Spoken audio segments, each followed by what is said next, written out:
Oh God. Oh Lordy. I'm so Hi guys. Tired.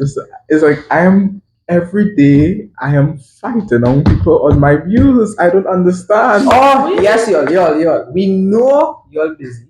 Exams coming up. We know all you have things to do, but we have things to do as well, and we have been working hard to get these episodes on time. You see, a lot of the time we couldn't even film because we know the workload. But y'all could just share. Y'all could give a like. Comment. A little comment, A little comment, a little fire emoji. It doesn't really take 1 second to send a message. Really, it just take and all you're always on Instagram and things. You can't say all it'll be on Instagram. They both been too much. Next year's again, what we show, I had times that people call me a liar that I was sleeping. No, you were lying. You were lying.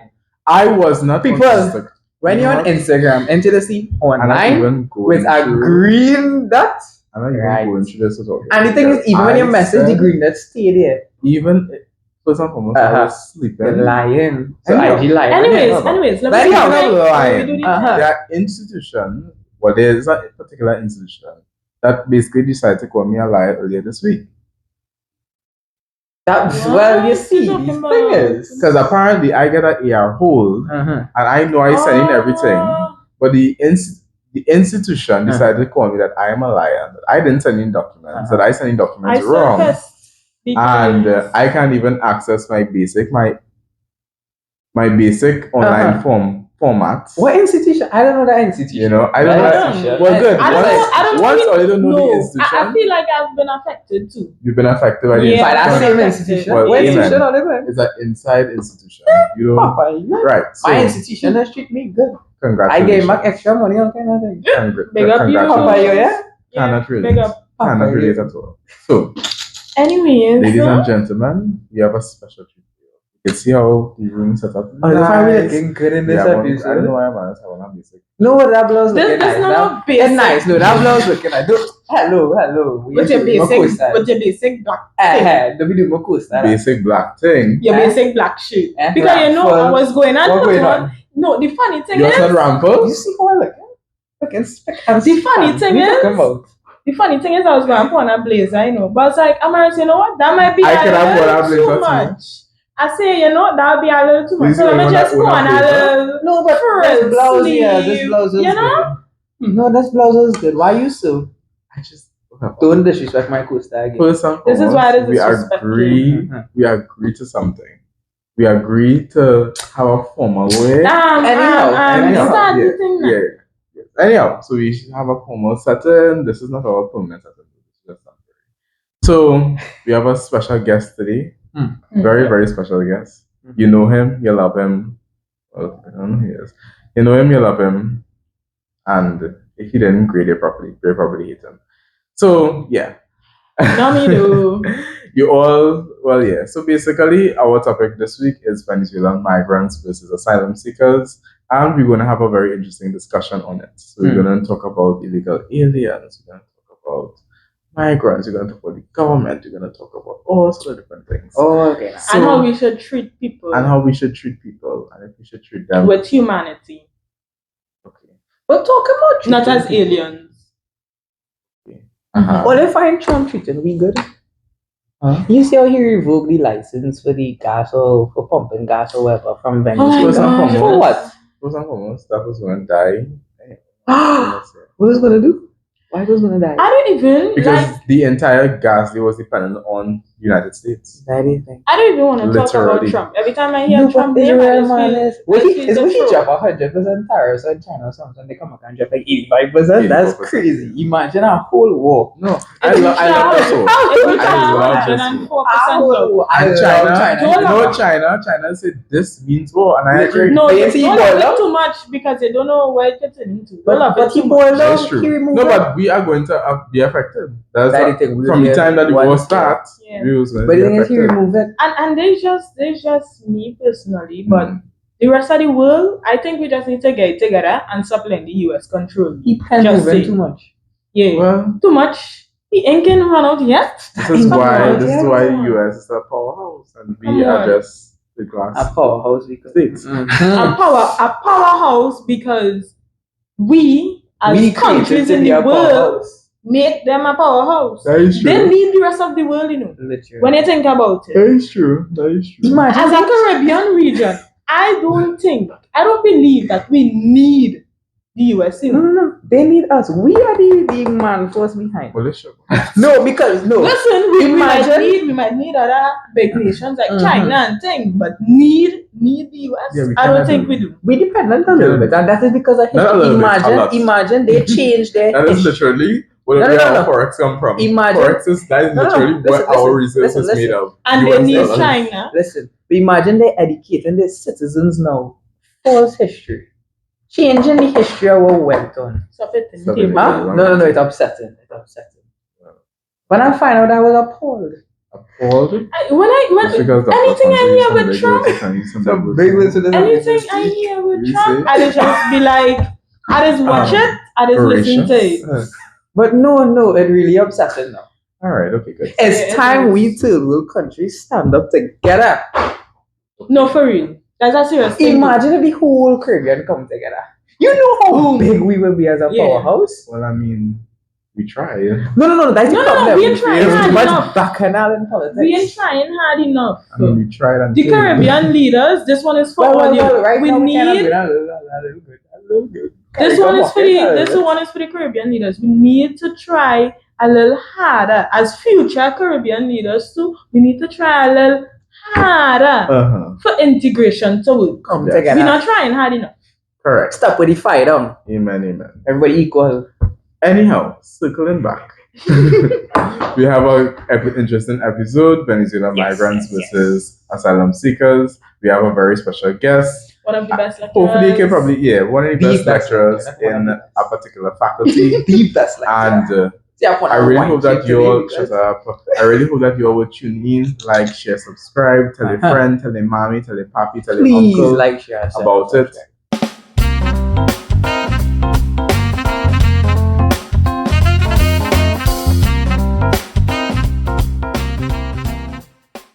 Good afternoon, everyone. Welcome back to the AWS Show. Today, as you can see, I have a very, very special guest with us today, Dr. Timothy Affonso, the Deputy Dean of Student Matters at the Faculty of Law, University of West Indies, St. Augustine. And today we have a very interesting topic, Venezuelan migrants versus asylum seekers. Now, our objective here today is to have a fruitful discussion, a fruitful and meaningful discussion in this area of law and area of social issue that is often very controversial in terms of our legality, in terms of social perspectives. So we are going to attempt to try to keep this conversation at a very, peaceful. At a very peaceful venture, and that is what we aim to do here today. So without further ado, I invite all of you to watch this episode, like, share, and subscribe, and let's get into the video. So, Venezuelan migrants. Are they even migrants? Are they illegal aliens? What are they? Do you all believe that the way in which we classify Venezuelans coming into the country as suitable? No, I don't think so. Because, well, a migrant is someone who chooses to leave. I mean, they choose to leave Venezuela, but it come like they didn't have a choice when it came down to being oppressed by their government and so forth. That's how I look at it. Okay, cool. So, I'm the voice of the people. So, according to the people, they are outsiders, but... Outsiders? Yeah, outsiders. What do you mean as outsider? People that come in to take over our country or to use our resources, or these kind of things. That's what this wide society, general society is. So, on the other hand, I see it as something is necessary for them to be over here because if we know what is going on in Venezuela, I think we'll be able to explain a little more. We would know that they came here really seeking for a better life, and from my experience or personal experience dealing with some of them, you see that they are people and they are humans, and Oh, wow. Yeah. Well, that's really good. The reason as to why I'm asking these sort of questions, and Dr. Affonso will weigh in a second. I'm waiting. I want to wait. So, ideally, within the scope of ideally, when it comes to migration, immigration, emigration, whatever the case may be, our law in Trinidad and Tobago is really centered on the Immigration Act. And ideally, the Immigration Act does not necessarily give us a strict definition of what is an illegal immigrant. It really gives us some broad definitions. So, for example, in its definition section, you can see that section 2, when it comes to defining entry into the country, is the lawful coming into Trinidad and Tobago from a port outside of Trinidad and Tobago of permitted entrants and other persons under this act. Mm-hmm. So, of course, within that scope already, we know that the way in which the Venezuelans are coming into the country are not legal, right?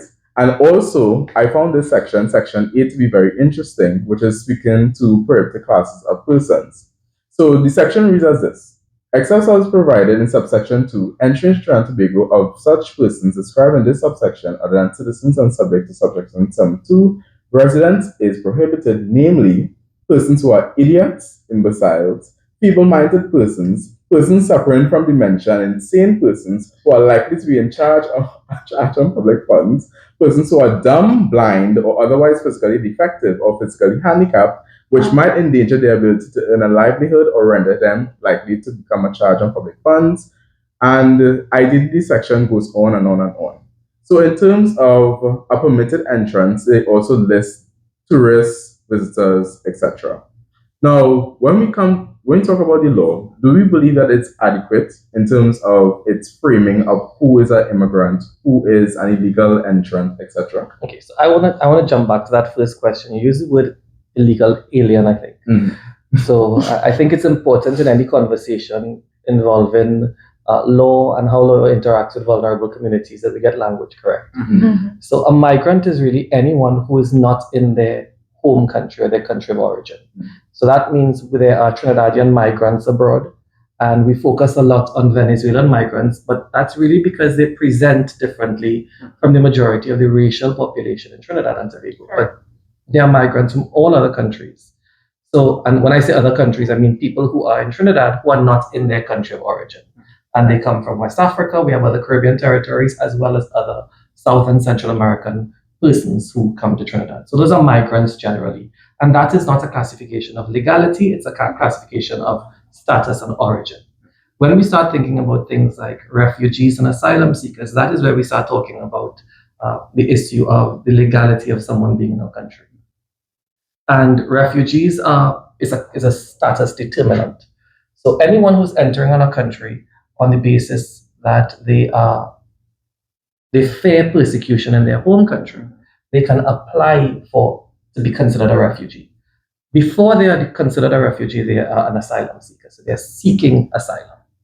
After they have been determined, then they become a refugee. So a refugee, everyone who has entered the country is not a refugee. You have to qualify to become a refugee. And our domestic legislation, as you said with the Immigration Act, this does not contemplate refugees. In fact, that archaic section that you're talking about is actually part of the consequence of saved laws. Yes. And it speaks about things like homosexuals are not allowed to enter. And that's why we see CCJ cases, like the Maurice Tomlinson case in the CCJ, where he was arguing that he can't even enter Trinidad even though he's a CARICOM national. And we speak about free movement of people because we have laws that prohibit persons who identify as members of the LGBTQIA plus community. And then we had Elton John, I don't know if you remember this case, where in the Tobago Jazz Festival, he was supposed to be listed to play. But because of the legislation, he said, I'm not going to enter the country for fear that I could be arrested, because technically it is a law. So when we speak about the adequacy of the law is clearly not adequate. It is an immigration act that deals with persons who are entering the country, and it only deals with whether you enter legally or illegally. It offers no opportunity for someone to distinguish themselves as to why they may have entered illegally, because most migrants are actually entering countries without passports, without birth certificates, without forms of identification. And they are also not boarding a plane and landing in Piaco Airport. They may be boarding a boat, and they don't even know where they're coming off. So the idea that a refugee or an asylum seeker needs to enter through a legal port of entry, when their whole aim is just to land somewhere safely with their family, I think is a bit ridiculous. And everyone knows that legislation is not meant to contemplate refugees or migrants, and it is deficient. And that I don't know if you all can have a conversation as to whether it could be, but I would love to hear you all tell me that that piece of legislation in any way could be appropriate to protect migrants, refugees, asylum seekers. No, Definitely not. it's not You have appropriate. anything? No, well, I agree with Dr. Affonso in that point, because even when going through, again, I came across this section and I was amazed. I was bewildered that they basically class persons of whom It's called a prohibited class. prohibited classes of individuals who could actually enter into the country. And when I started to read words such as imbeciles, dumb people who may charge on public funds, I was like, But dumb, I think there means you can't speak. Not dumb in everyday language. That's what I think. because they said speak blind. imbeciles, feeble-minded people. So, okay. Yes. Well, yeah. Yeah. So I think they talk about mental disability and physical disability in this section, but the language they use is very pejorative. Right. Yeah. Yeah. Yeah. So that is my position on it. I do agree. I don't know if you all agree. Yeah, I do. I don't know why you all just feel as I'm going to fight on the legislation and fight on everything. There are some things that we could agree on that is inadequate, and our framing of, so ideally the next part of it I'm going to get into is like how we frame. Now, of course, Dr. Affonso would have touched on it. Is how we frame the idea, or rather, how we try to classify persons who come into the country. So again, in terms of what was said by Dr. Affonso, when you come into the country, most of the Venezuelan migrants are coming for the basis of seeking asylum, right? So the issue I often find is, why can a country deem those persons as an illegal alien or an illegal immigrant?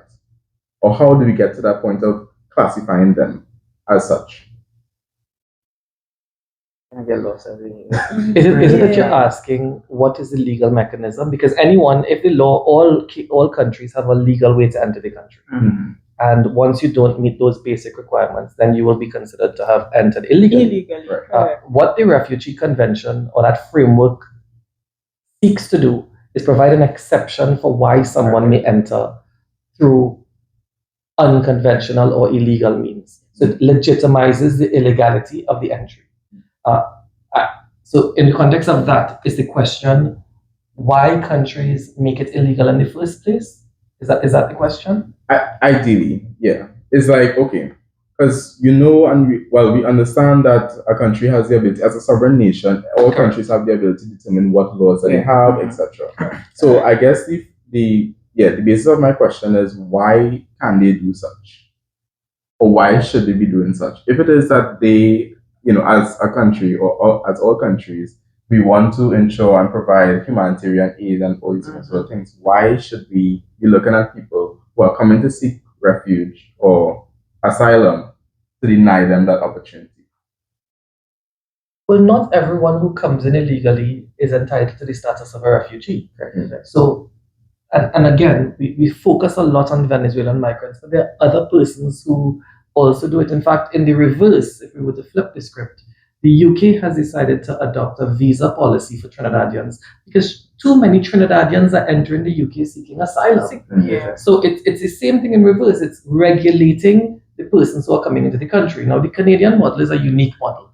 They know that they have an aging population, and they also know that they have a high tax rate. So the way in which the government can, in fact, benefit financially is that they want to bring people in, and they will welcome citizens in. Most countries in the world have an aging population, and Trinidad does as well. In fact, they have said that the national insurance scheme is actually losing money because there are too few people working, because we have an aging population. So what I see with migrants is an opportunity for the country to actually have more people in the workforce. But if you exclude them and not allow them to work, have them work in informal sectors like packing boxes or working not through a means of obtaining minimum wage, government is not benefiting from a workforce that could directly benefit everyone. We talk about the burden. I think your first response was the burden on the economy. They come and take our jobs. But the fact is that if you want to talk about their access to healthcare and their access to education, let them work, let them contribute to tax, and then they pay for the services that they want. Yes. So my feeling is, what is the harm?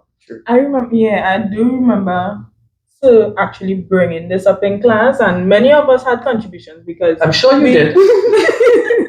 because we were talking about the fact that they come in here, they're taking our jobs, and we not our labor force when we go to the jobs, they have Venezuelans working and so forth. But when it comes down to it, many of them, as we know, would be working illegally. Not only that, but they are being exploited. Correct. And I do believe if we have more development in the area of legislation and enforcement, as Sir would have mentioned, they would be able to contribute to our economy and create a positive impact rather than a greater negative one. There's no harm in allowing children to enter into our schools, for instance, right? To me, I see that as a plus because that is one of the areas students often struggle in. Let me say, learning a new language, Spanish. Having Venezuelan children enter into these schools and so forth, it creates an opportunity now for more communication to take place.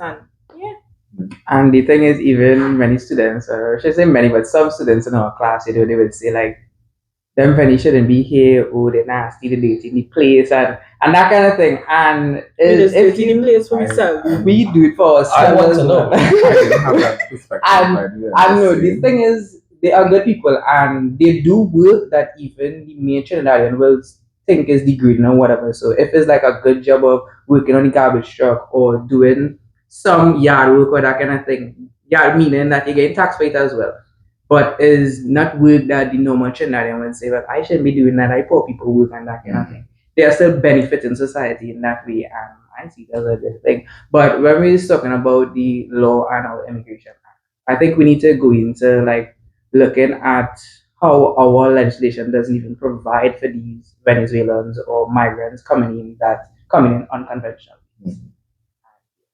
All right, cool. One of the things that I find you're talking about, and this is actually what we're going to segue into right now, is Venezuelan contribution to society and how we accommodate for them legally. So ideally, Amaris is talking about education, and one of the initiatives that the government was looking to do or try to implement was to register Venezuelan children in schools. And it kind of got me thinking to how are Venezuelans able to even claim under the law in terms of discrimination if they're discriminated in workplace, if they are being denied access to healthcare and all these different other things. So again, within the scope of the law that we have, not just immigration, but also other areas of law that we have benefited from, are they able to claim from those things? Are they able to claim from those benefits? Do you believe that we should make accommodation for them in that regard? I think those are two separate questions. I think status silences suffering. So if someone is illegally in Trinidad and they know that there's no legal protection for them, it's difficult to ask that person who I think is now in the most vulnerable category to speak up about the abuse that they are facing. That is the consequence of a lack of protection.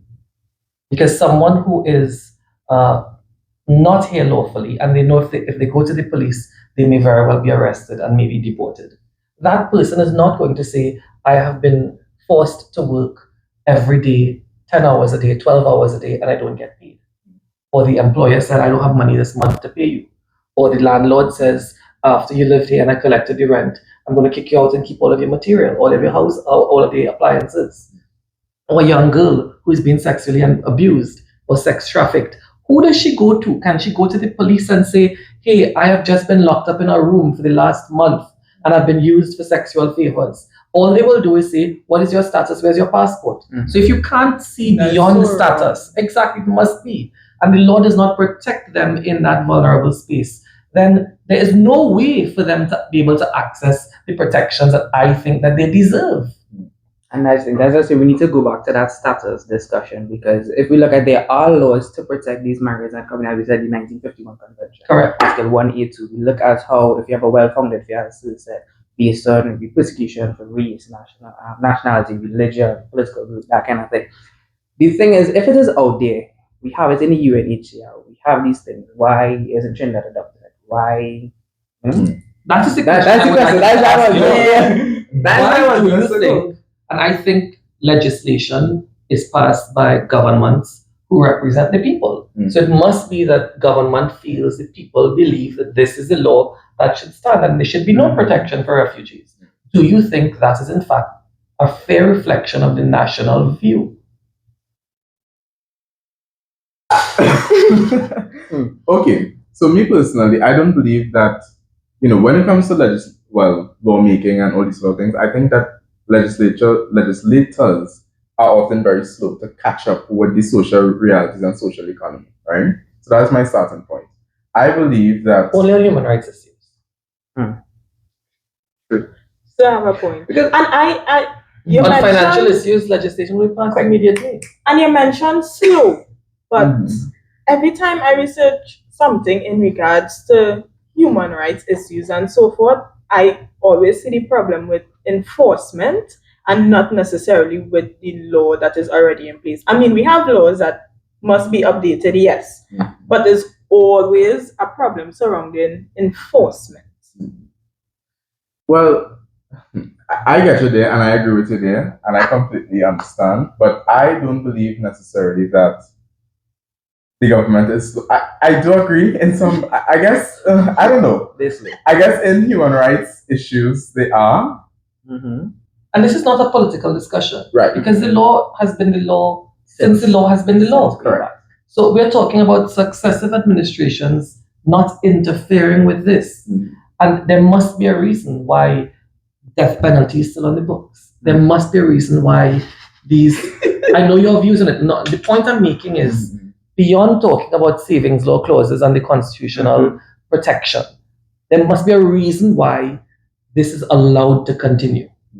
And if you were to put yourself in the position of a head of state, a prime minister, an attorney general, the question you have to ask yourself is that something I'm going to touch? And what would be the consequence politically for me touching it? I think, again, it comes back to the issue of oftentimes these issues are not at the forefront of a legislator's mind. And what puts something at the forefront of a legislator's mind? Also, no. When it comes to no, what? Hold on. This is a huge problem. Why is that What puts issues on the forefront of a legislator's mind? I am not sure. We have to consult the parliament. I think when it comes to bringing you have to ask Parliament why Parliament. When it comes to bringing bills and when it comes to tabling certain things in Parliament for discussion, it is often because of the executive having a meeting, having a discussion about some issue. Why? Why they have the conversation? So that is what the executive branch of government does. Based on what? Based on statistics, data. I would think based on what they see. I would think this is from a personal view. It's personal. I would think what they see persons constantly complaining about personally.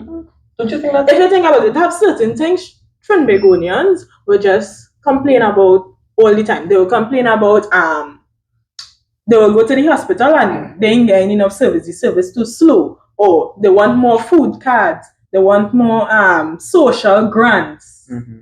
I just think that it becomes, again, I believe when the pressure mounts too high is when they often start to act. That is what I believe. Right. Yeah, that's what we said. Yeah. That's what you were saying. Yeah. Right. But that is why. That is my point of view. I think as though they don't realize and don't understand that this is something that is impacting Venezuelan lives. And oftentimes, I think that they're trying to balance the fact of the social perception of Venezuelans and also the Venezuelans themselves. It's a weird. But don't you think the narrative needs to change? Because as long as we keep talking about, by all of us, the issue should not be, should Venezuelan migrants be treated better? That's an obvious yes. The question is, in order for us to effect meaningful change, we have to say, and how do we benefit from them benefiting? Yeah, not how do we benefit from them. So the fact is that if it is we see opportunity in what everyone is classifying as a threat, I think everything changes. The reason the Canadian model is so developed and is seen almost as the standard set for migration policy is because they understood that with an aging population, the only solution to that is to have people come in or make a lot of children. And we also have a reduced birth rate, and we have an aging population. We have an influx of our labor force, and we are treating them terribly to the point where when they come here, they're actually looking to leave. No one wants to come to a country where they're treated badly, abused by the police, and the law doesn't recognize them. Who wants that?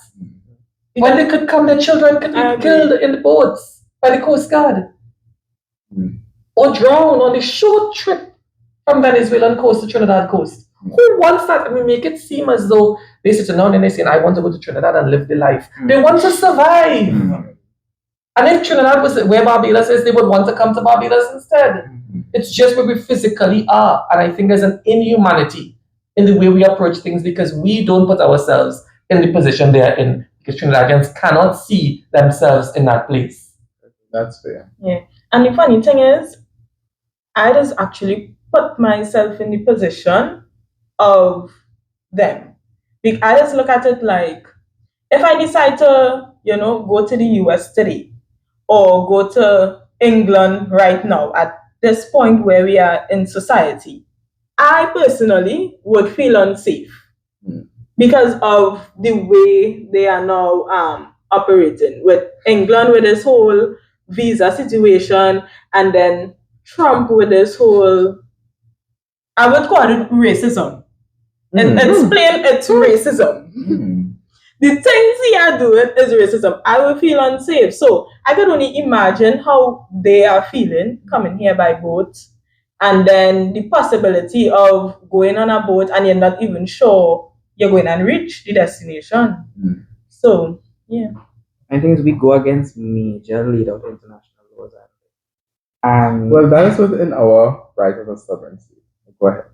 Why ratify the treaty? Exactly. I'm not going to say if we ratify the treaty, right? I was going to say That's not. Continue. You were saying something. So you jumped in. As we because if we live in international law, when you ratify a treaty, right, they're supposed to follow the treaty. And by not following that treaty, now we go against, Article 27 of the VCLT. And what is that? Where you're not supposed to let your domestic law, something interfere with your international obligations or something like that. First and foremost, if we breach any treaty, you're supposed to, in the realm of international law, you're supposed to bring some sort of thing against us that we breach any treaty. I have the treaties if all you want to see it, I just say. But the fact that they have not done, now when it comes to international law and the realm of international law, it is not very easy to, to abide by it strictly, abide by it. You can say strictly abide by it, but also not necessarily that. But it is not that strict. Well, it is not that easy to enforce. And that needs to be solved as well. Because even when it comes to, let's say, when a state has breached the international obligation, there isn't any sort of way to tell that state, they could basically do a situation where they could have a hearing. So, for example, with the Human Rights Commission, they take on not really investigation, but they take on the obligation to see what is the issue, what have occurred, and give their advice or give their recommendation as such. And it's only binding upon the states that the case was brought against. So, yeah, it's not really that. It really have much to do because you can't really do is impose tariffs and that kind of thing. Or even if you want to bring them to a court, they have to subject themselves to the court. But no, I find whenever we start moving conversations into international law, it takes us into a place that most people can't get to. Because you'll have spent years studying law. You studied international law, international human rights law. But I think it's important to recognize that law is really a way to regulate behavior. If it's regulating behavior of a country or regulating behavior of individuals. And yes, there may be an issue of compliance and enforcement at the international level, but I am talking about the humanity of a country treating persons in this most barbaric way. That's how I see it. No, it's barbaric. And I can't find a way out of thinking of children who can't go to school. Mm-hmm. Or people who use this derogatory term of It's Veni. like new form slavery. I don't know if it's a new form of slavery, but it's definitely creating a new category of a vulnerable group. And it also prevents what I think is the question you had initially started with in this section, which is the idea of how can we benefit from the Venezuelan population. We're not allowing for inclusion. Instead, the society creates exclusion, where Venezuelans don't feel safe interacting with the Trinidadian society. No, it have some places where you'll walk and you'll hear Trini say, "Oh, go back home now."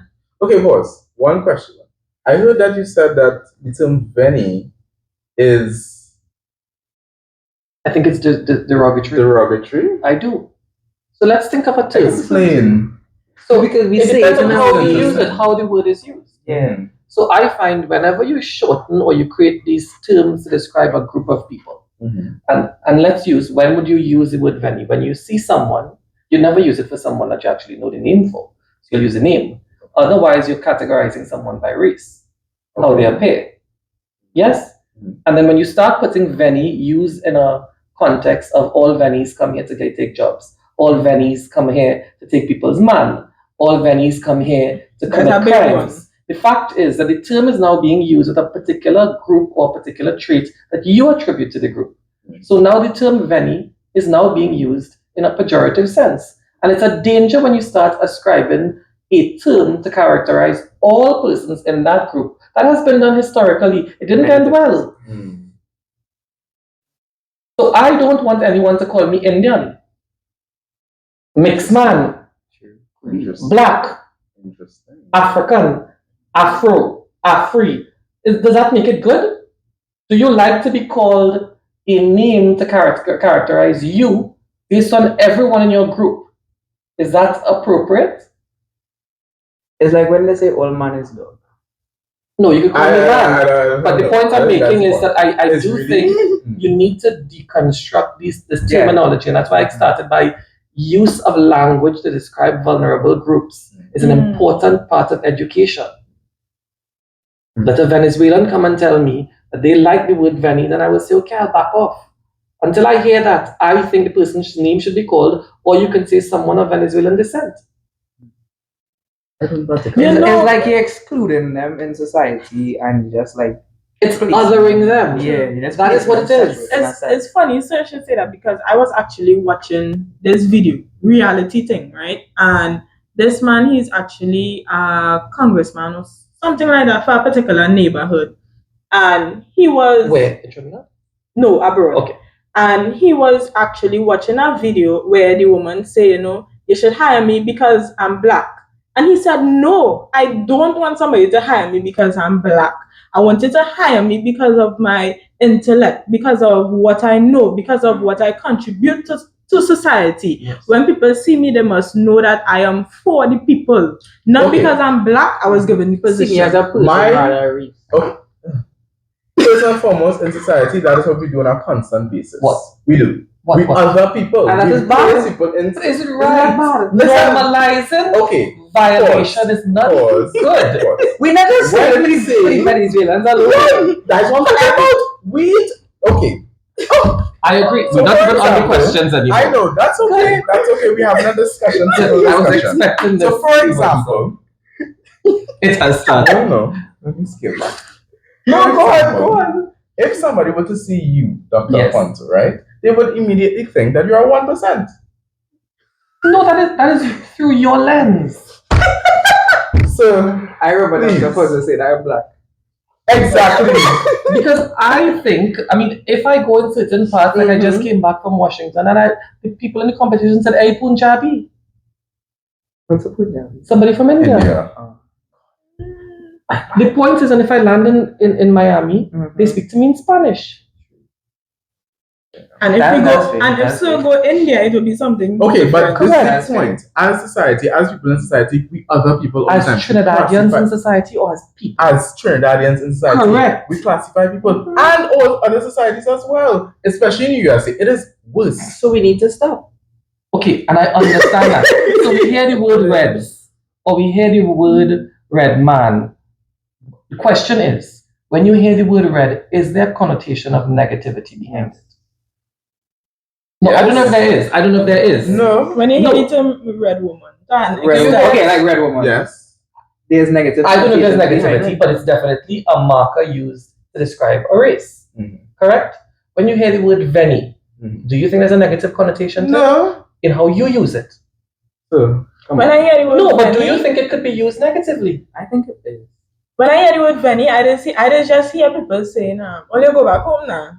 Because Veni is a term used in similar. They also use the word boat people. Have you heard that word? No, I've never heard that. It's actually written in newspaper articles in Trinidad describing Venezuelans. Okay, that's a bit ridiculous. It's ridiculous because it's not familiar to you. But whenever we start using terminology to describe people other than the way they want to be called, you have other than. You are determining what word you will use to describe a group of people. And let's be clear, there are many races. There may be a predominantly European presenting person in Venezuela, but there are persons who do not present as a fair person. They have no issues in Trinidad, and you will never call them Veni until they start speaking. That's actually one point I wanted to raise, because it has some persons, our skin color, our complexion, and it's not only until they talk and be like, but they're from Venezuela. Yeah, that hurts me. Yeah. Because we have racially profiled the entire population. You all are racially profiled. Shame. Good, and that is the attitude you must keep. I agree with you. That is the severity, and there must be no vacillation on it. And what is disturbing to me is that people have no problems talking about serious human rights violations.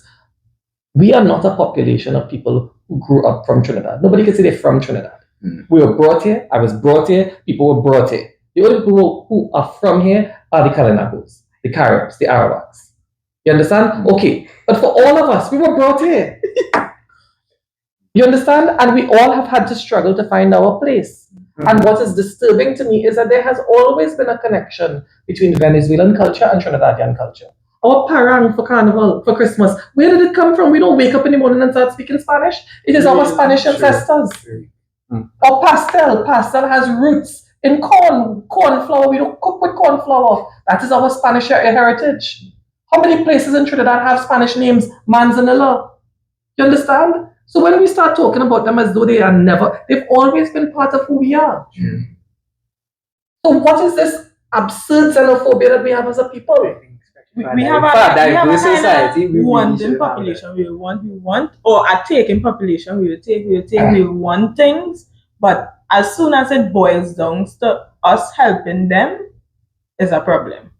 But we must take whatever we want. The time will come in 20 years where we will have offspring of these migrants and they will run for office. They will be bilingual. That is the goal of what we should be looking for. In Vision 2020, all the street signs in Port of Spain began to be painted in both English and Spanish because Spanish was supposed to be our second language. We have a prime opportunity where we have a whole population of native speakers coming into the country and we are shutting them up because they are afraid to speak because speaking identifies their nationality.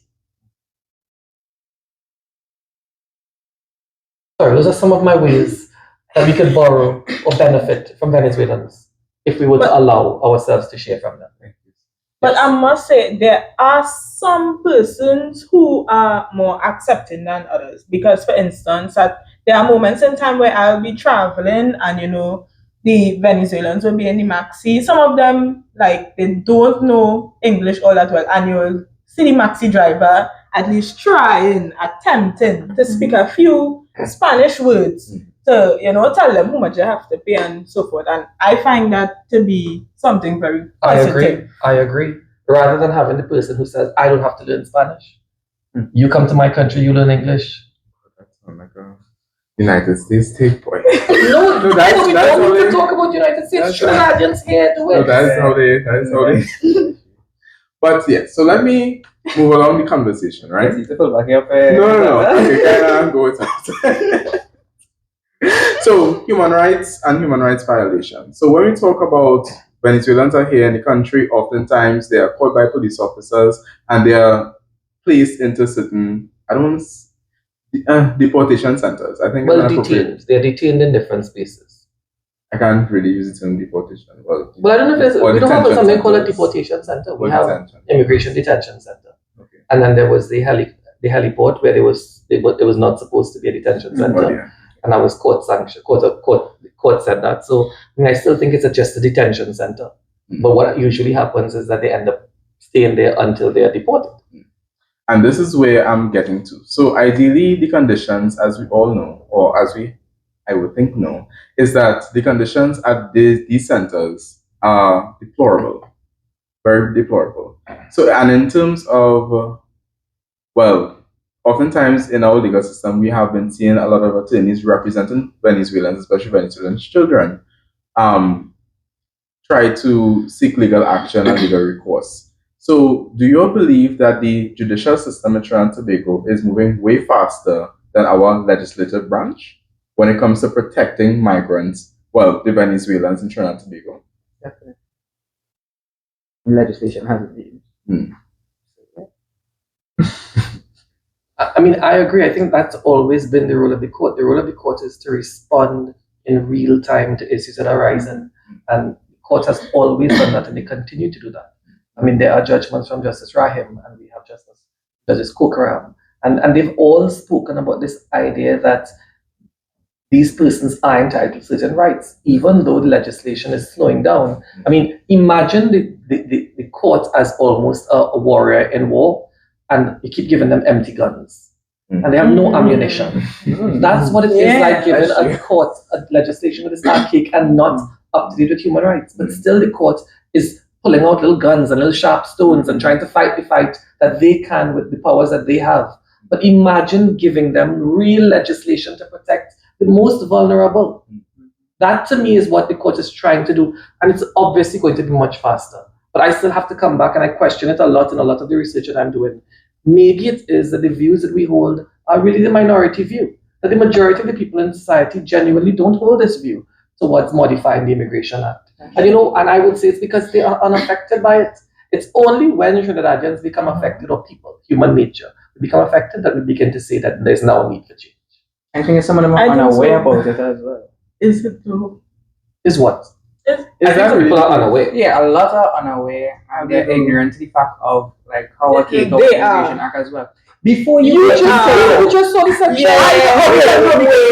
But people aren't really unaware of these things. Before you got into this section, let me ask you a question, right? Honestly, before you got into this, very good question. Did you ever thought about the Venezuelans and how it? No, because at that point in time, at that point in time, I wasn't actually paying attention to the Venezuelan situation.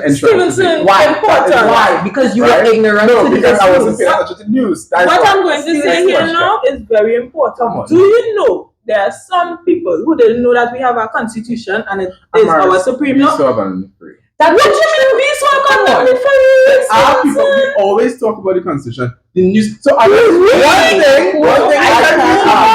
one thing I can't argue is that people are oblivious to the news and are ignorant to stuff that is happening in the country. I can't agree with that. However, for you to watch me, my two pupils, and tell me that people are unaware that we have a constitution is a bit ridiculous and far-fetched. Stevenson? Sensitized to legal training. You have not realized that the information that you have, the education you have, has only been available to a select group of people, 150 people in your year. The vast majority of people in the country do not understand the Constitution. I agree with that. They do not even know what it is. They don't know what the provisions are. You have studied this law for 3 years. So things that you take as being standard and everyone knows it is not what is known in the general public. That's why when he says he thinks education is perhaps the solution, I agree, because many people don't even know that this exists. Many people in Trinidad may have a gig uncle who coming from abroad, who may have a blind relative or somebody they call dumb or imbecile, and they come into the country, they don't know about it. If you're in a Matty and you say savings law clause, Immigration Act, people go and watch you like, Where that come from? I have people who ask me where I could find this act because I didn't know I was supposed to help you to find an act. And I go on the internet and just search. You will get it. Go in government, you will get it. So you think everybody in the country knows about the Constitution? Obviously, Come on. everybody. Majority Country. does not. Okay, but when we talk about stuff like a referendum, so you all think that when You think people don't know referendum? You crazy. If you're going to Jamaica and mention it, a good bit of people would know. why would they know in Jamaica? Because Jamaica always bringing up those sort of stuff. I challenge you. Ask 10 non-law people what a referendum is. And you're feel going as to though- Spain today. I feel as though I'll do that. You should. Wow. You should. If you ever saw If You Know What You Know, that That is First and a perfect foremost, example. that show So that is the perfect is not example. of society. What? I strongly believe that there are some people. Yeah, You are a real reflection, and you are a real reflection of Trinidadian society. Definition. What you know is a real reflection? I don't think it is. Say you're not sure about the show being a I am not perfect completely reflection, sure, eh? but I believe So strongly. walking up, I wouldn't say random. Come Walking on, up I can to pay you to say anything I want on camera. I can give you $50. I know I people can that go on the show But and was Stevenson, I can give you you don't $50 know whether tell you you don't exactly. know Okay, I think we exactly should be careful here. No one knows that those things are being done. Yeah, Exactly. right. All knowing that, what we do know is that questions are very simple questions are asked and people don't get it right. And what we do also, well, okay, never mind. Let's not get And when into you that. think about the statistics from respect of literacy in the country and people who are in school and the level of education people have, even though it has been free, not everyone is able to access it because of their social circumstance. I think we are privileged. And I need you to recognize the position of privilege you speak from. That's why you all have a duty to educate and to pass it on and to pay it forward and to do something with the information you have because not everyone understands the shackles that we are bound by in the legislature. I know for a fact our whole thought process changed from the time we entered university. I'm speaking from experience. Because it did. There are legal discussions you never thought of. Could you have done this conversation 3 years ago? Definitely not. I was literally telling Martha the other day. Death penalty, all these things, you were not thinking of those things. You were like, okay, whatever. He might have been thinking about them. Not in the way I need him to think about them. Yes. You know what? It's okay. This is not a death penalty episode. It's not. No, yes. This is not, so let's Taylor. Yeah, Let's yeah. go back. Alright? In terms of our legislation and in terms of getting to the point of helping them or helping the government, what do you all think should happen in terms of helping Venezuelans get to that point of asylum seeking or seeking asylum in Trinidad and Tobago? Do you all believe that more NGOs should start to advocate on their behalf or not? I think it has a lot to do with community level. Hence the reason why Anna always bring up this point when persons talk about government this, government that, opposition this, opposition that. Hence the reason why we elect councillors and we have MPs for specific areas. I think having councillors and MPs work in certain areas with the people in their community could be a starting point in terms of documenting the Venezuelan migrants. Okay. I think firstly, we need to stop seeing them as a threat. That's firstly. And in order to solve anything, we need to stop seeing them as a threat. Because we would not do anything if we continue seeing them as a threat. Yeah. Who is seeing them as a threat? I'm lost. I am Threat in terms lost. of taking our jobs, they're taking people, man. Threat in terms of those things. We need to come to the understanding that we need to help these people. Okay, I right? understood. When that happens, I think like you see like how to put it. So for like with our borders and stuff, that's a big part to play with solving it because when they come in, how they coming in? They coming in some Tuku or whatever and just going off those or whatever. areas. Those places and just coming off, right? But if we have proper border protection, we could stop the how to put it, the unconventional influx.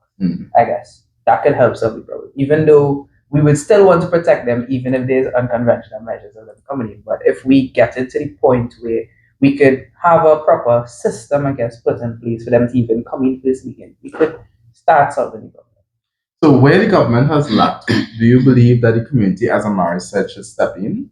Yeah, that as well, because you see, I think the community will help when we get to the unconventional measures. Because when they come into Trinidad and they just go all over, who is there to assist them in the saying, well, you could go here, you need to report to the police, you need to do this in order to have proper documentation, so you'll have a better life in the society. Because remember, according to our law, once they come in, they're illegal, and that's a problem. So we need to have people to even assist them in that kind of thing. And one more thing, as you mentioned, police. I do believe there needs to be, in terms of just putting the police out there, maybe we could designate, I mean, it might be far-fetched, maybe not designate a specific group or put a specific branch within the police system to deal with an issue like this to start off. Dr. Affonso? So I think, you phrase the question where even when the government is not, I can't remember the language you use, even if they're not doing enough, if it's civil society. And I think we have to give credit to the government, because the government is trying to balance limited resources. And they allowed for registration of Venezuelan migrants, but it was not seen through a lens of trust, because migrants felt that this was a way in which the government could now identify them, locate them, and probably target them. So, and there's research that shows that was the fear, the lack of trust by the migrants. But the government did try to register them. And even the education policy that they've adopted, the government tried. The problem that we're seeing is that when people came, they did not disclose how many children they had, or they might have come across by themselves. So they registered themselves. But then children came over afterwards. The registration for schooling is only for persons who were able to be registered back then. So the government is trying to do what it can, but the problem is becoming unwieldy. Now, the ultimate result is that the United Nations High Commissioner for Refugees has been in Trinidad, and they've been working with Living Waters. And now the UNHCR is partnering with the Caribbean Center for Human Rights. And they go through the process of status determination and registering the persons and making that determination as to whether the persons are refugees or not. The problem is that they are doing this really on the side with limited resources. They're not actively have authority. Correct. And also, you've heard about not concentration camps, refugee camps, where persons are not allowed to integrate. When they enter a country, they have to stay there until they are processed. Then after they're processed, then the decision is made as to what happens to them. We have allowed automatic integration, where persons are allowed to integrate into society while they are being processed. But ultimately, after determination is made that this person is a refugee, if the Trinidadian government feels that we do not have the space to accommodate them, they can then send these people across to other countries and be willing to accept refugees. And persons who are not refugees, who may be economic migrants or climate migrants, we may have to make a determination as to how those persons are treated. But the reality is, the small island developing states that are directly affected by climate change, we're going to encompass or we're going to face threats associated with our existence because of rising sea levels. So we have to confront the reality that the help that other people want may very well be help that we will need in the near future as sea levels rise and we lose territory. So I agree with you that there's a need for all of us to approach the problem and try to do what we can. And I think a point that Amara's made, which is that we need to try to find smaller groups. And if it is, we're not looking at central government, maybe local government can assist. That's on the political side. On the national side, this is social side. I think we all have a duty to do better. We all do. We don't understand how biases can present themselves, how we can use language in a way that can cement and institutionalize inequalities. And we have to do better where we can educate. Can you speak Spanish? Go and learn Spanish. There is a duty for us to try to recognize in 2025 that you cannot exist on a bubble in an island, because the threats that are facing us are facing many other people too. It's a matter of time before we begin to have to fight for survival too. One of the questions I want to ask you, Dr. Affonso, is concerning the work that Living Waters and the other NGOs do in terms of documentation and determination of status in the country. So ideally, the work that those NGOs do, can the status that are given to Venezuelans be upheld on a legal basis? So let's take away Living Waters is no longer partnering with UNHCR. It's now the Caribbean Center for Human Rights, or the CCHR. And their determination is a status determination based on the Refugee Convention. Okay. So after the determination is made, they will either be a refugee according to the convention, in which case they deserve a certain level of international protection, or they will not be a refugee. Now, if it is that they are a refugee, the UNHCR and the CCHR will make every effort to try to ensure that the refugees are not returned, which is a breach of non-refoulement, or non-discrimination, that they are treated fairly and they have found a place. So what UNHCR has been doing is actually sending persons who have been refugees across to Canada or to Spain. So they actually do find places for the refugees because they know that in Trinidad, there is no system that would allow for that status to even be recognized legally. I don't know if that answers the question. Yeah. Okay. All right. Well, any more? That's no problem. When would our legislators step up? It's about time. No, it's about time. It's about time. I agree with that sentiment. Well, this is why we have lobbyists, especially people with money. This is why we have lobbyists to bring these issues at the forefront so that politicians and legislators can take up that fight.